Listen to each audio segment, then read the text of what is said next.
Get the chance to search your deck for a card. What card are you going for most of the time? Put that in the comments below and why. And welcome to MTG Salty Sundays, where we talk about some of the saltiest cards in Magic the Gathering. And today we're continuing on some of the Duskmourn cards that people are saying are salty. And they're seeing some play in a wide variety of formats. These are not just seeing play in Commander. This one today is actually seeing a lot of play in Standard. I think it'll see play in Pioneer and Modern as well, just because of its thing. And we're going to look at one of the Overlords again. So let's take a look here and talk about it and see if it's really salty or not. And this is the Overlord of the Hauntwoods for 3 and 2 green, but has impending 4, so you put 4 time counters basically on it, and then it's 3 mana, basically 1 and 2 greens. And when it enters, you create a tap colorless land token called everywhere that is every basic land type.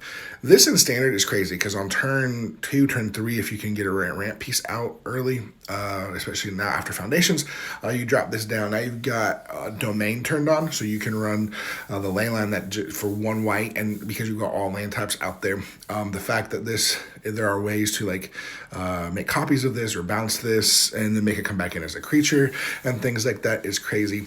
I have watched this thing go off and just produce a ton of lands.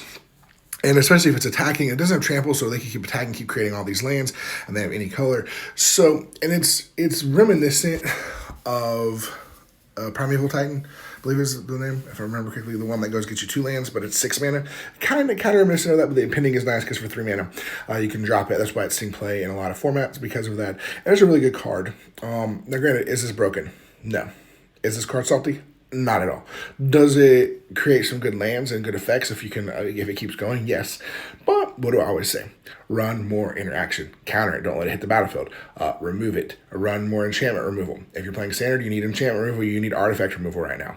If you're playing in Commander, run lots of different types of removals. There's lots of removals that just say non-land permanent, which would get rid of this, whatever form it's in. Because the real problem is if it gets attacking, that's where the problem lies. Because or if they can just keep producing it, it only happens one time when it enters. But and in Commander, it's not as bad because there are ways of making copies of it, but there aren't ways of having 4 in your deck and casting multiples out there. Because you have 4 of these in your deck, and they're not legendary. And get that, they're not legendary. So is it salty? No, it is not salty. Just run more interaction.